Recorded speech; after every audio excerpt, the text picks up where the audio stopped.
On Christmas Eve, the little town of Maple Hollow in the mountains was covered by powder-soft snow that had fallen since dawn. The main street lay hushed and shadow-draped, illuminated only by multicolored bulbs that winked like earthbound stars from frost-rimmed eaves and porch railings.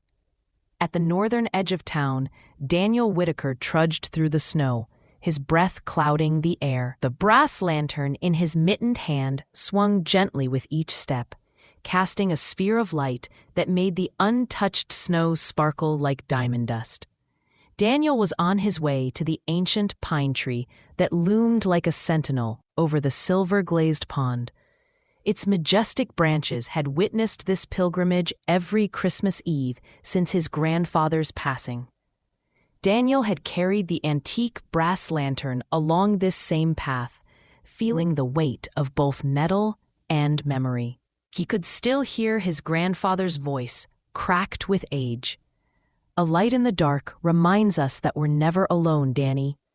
The smallest flame can call to hearts across the miles." Daniel noticed something unusual in the moonlight, a delicate trail of footprints breaking the pristine snow, leading toward the lake.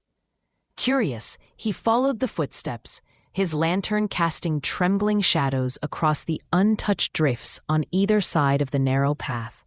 At the old, weathered bench by the frozen lake sat a slender figure huddled against the cold, a young woman about his age with copper hair spilling from beneath a hand-knitted cap, her mittened hands clutching her knees to her chest. Daniel recognized her.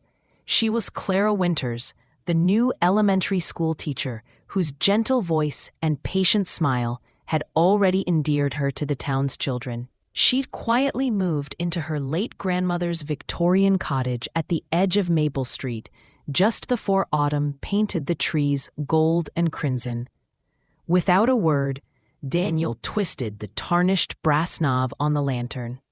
The flames sputtered, then steadied, casting amber light across the snow-dusted bench as he settled beside her. A warm glow illuminated the constellation of freckles across her nose, and the frost clinging to her eyelashes like tiny crystals. "Why are you sitting alone here?" Daniel asked. His voice softly echoed in the snow-muffled quietness. Clara smiled faintly, her lips the color of winter berries against her pale skin.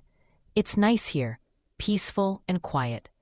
Christmas feels so lonely and sad when I hear people celebrating and singing," she whispered, her voice barely audible above the soft creak of snow-laden branches. "Since my grandma is gone, I have no family left, and my friends scattered around the country to celebrate with their families." She gazed at the pale moon with a sad smile lingering in the corner of her lips. "Why are you here alone? Why aren't you celebrating with your family?" "We're not alone, you'll see," Daniel whispered, his voice like warm honey in the frigid air. "My grandfather raised me since I was a little boy, but he's gone. We had this tradition of sitting by the lake on Christmas Eve, talking and singing." He began humming his favorite Christmas carol, the melody rising and falling with the rhythm of his breath. The familiar tune of Silent Night drifted between them, mingling with the crystalline silence of the snow-draped world. Clara's eyes brightened. She joined in, her clear soprano weaving delicately around his baritone, their voices creating puffs of silver mist that hung suspended in the lantern light. The ancient tree above them seemed to lean closer, its frost-tipped branches sheltering their impromptu duet as they sang of heavenly peace while snowflakes danced around them like silent applause. Soon, people in town noticed the golden light by the frozen pond, its light rippling across the ice like liquid amber.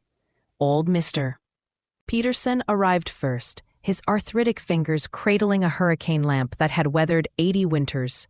The Abernathy twins followed, with matching red candles in mason jars wrapped with plaid ribbon.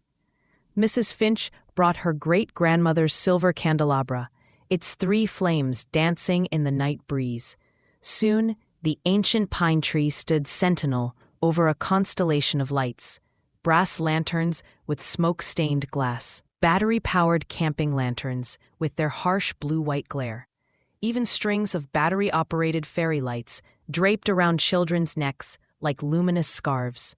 The gathered villagers formed a perfect circle, their shadows stretching across the snow like the spokes of a great wheel. Their voices rose in harmony, seeming to make the very stars pulse in time. Clara's breath caught as she turned slowly, counting the faces gilded by firelight. "The whole town is here," she whispered, snowflakes melting on her eyelashes. Daniel squeezed her mittened hand, his grandfather's lantern casting honeyed shadows across his face. "That's the magic of Christmas," he said softly. "A single light can bring people together."